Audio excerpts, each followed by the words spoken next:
of friendship.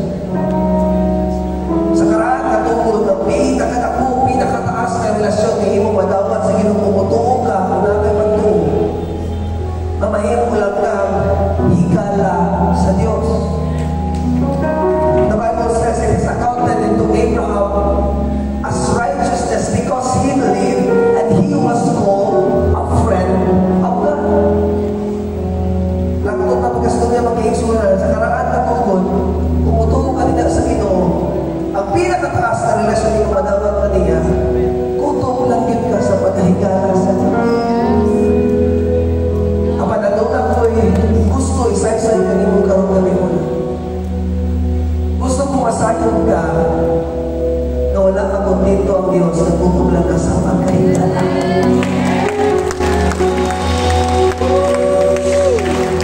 Muna niyon, ang libro sa Uran, Kapitulo 1, versikulo 12. Kung si kinsa ka mo dawat o mutumo ka niya, hatagan ka mo. Are you ready? Revelation. Hatagan ka mo na mapahimo anak sa Diyos.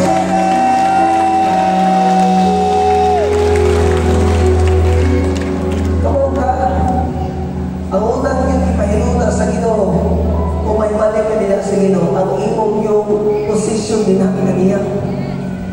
Dili relihiyon, dili application, dili denominasyon. Kung ikaw o dapat tumutuog ka niya, tagaan ka ako na mamahimo kang anak sa Diyos.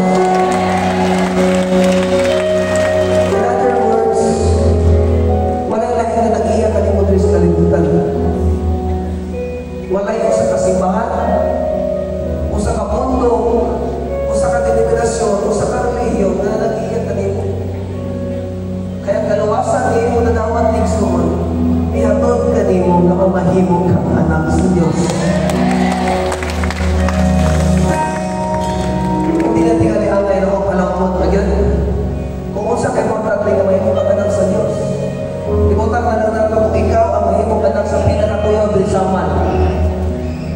You are the child, the most powerful, rich, great person, figure here in Sama. Kung ikaw ay mong anak niya, kung anak mo si mo, mag-uwan pa maka-exo sa mong balayanan?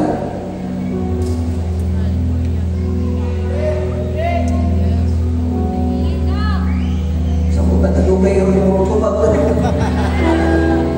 Kung ikaw may mong anak, Chris, na kuyo Chris Sama, problema ba kasi mong kaunon? Kung ikaw yung people ka, problema ba kasi mong baon o Christian? Dili! Kaya ano? Anak ka sa pinakakuyaw ka na o Chrisaman? Kabalo ka? Kasi usan ka yung katawagan, pa! Wala ko'y mga hapon. Wala ko'y bago. Mga ginikanan. Apil ka sa kapamilya, lapit ka ako yung sabat. Mag-uod na makasi mong mayroon na kurente, tubig, internet. Mag-uod pa ba tao nila eh? Dili. Eh, anak pa nga sa pinakakuyaw ka tao na sa kung saan na lang ka, kung mamahimo kang anak sa Diyos na nabuhat sa langit sa yuta. Diyos na milagroso. Diyos na kamahalan. Diyos na walay pagkalisod. Diyos na walay pagka-imposible. Ikaw na nahimong anak sa Diyos. Masukyan na kaigsoon. What you need tonight is a restored relationship with God. Kung ikaw anak na pipigil sa kumilikanan, na ito kakatarong ka ngayon, hindi mo katarong laga. Na naman, naipigil. Hindi mo katarong isuon. Pero ikaw tapin ka. Naipigil. Pero ikating, of course, December naman ka ron. Ulitan yun na. Di ba kung tayo restoration, ulitan ang relasyon, di ba matigala ka ang grabe panalangin? Di ba grabe kong giving, grabe kong back and forth ng mga ihapad ng mga iyon. Ano man,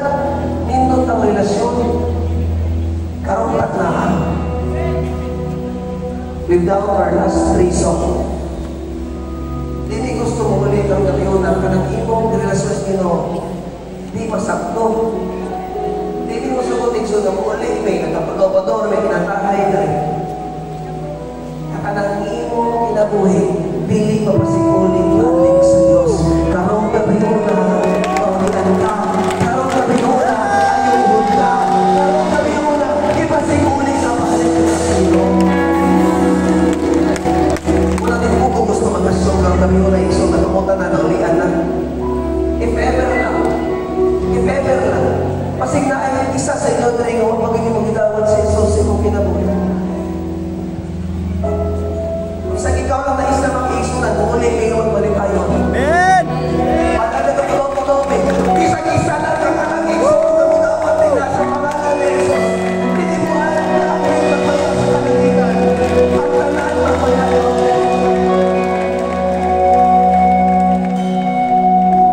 Kamong rin na suraban, kamong nasa likod, kamong nasa taas.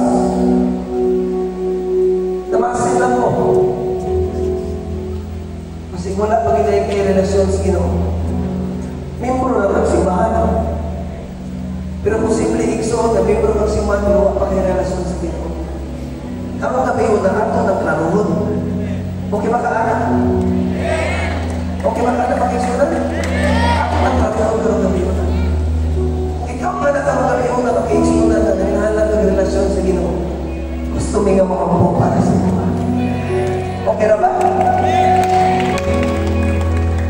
Ikalawa, pagpasin ikaw po nagkaroon na kung kayo po kang nanalagan sa Ginoo, nabigil ka sa oban simbahan, na-offend ka sa oban ng simbahan, o naigong kang problema, naigong kang pagsulay, ikalit kang kabugna, ikalit kang pinaluya, nagpaluya-luya, ano nagpaluyo-luyo, ano nagpalayo-layo, ano naglaroy-laroy ka lang kayo sa isasaman.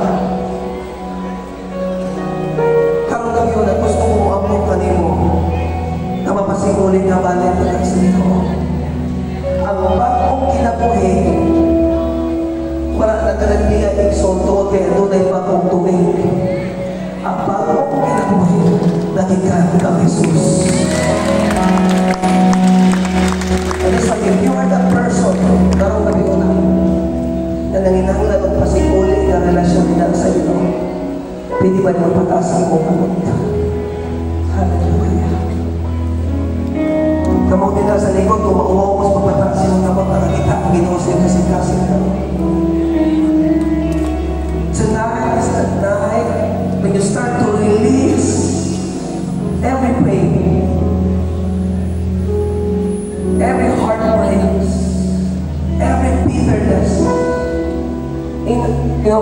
Dili na ko kaya ko, ako lang.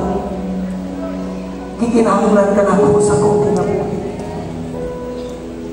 If ikaw ka na igsuon, namuot mong gawaton si Jesus sa imong magluluwas, o Ginoo si mo kinapagimataas mo kamot na. I would like to ask by the rest of the day to pray for you. Igsuon sundan ni karon nga pag-amo.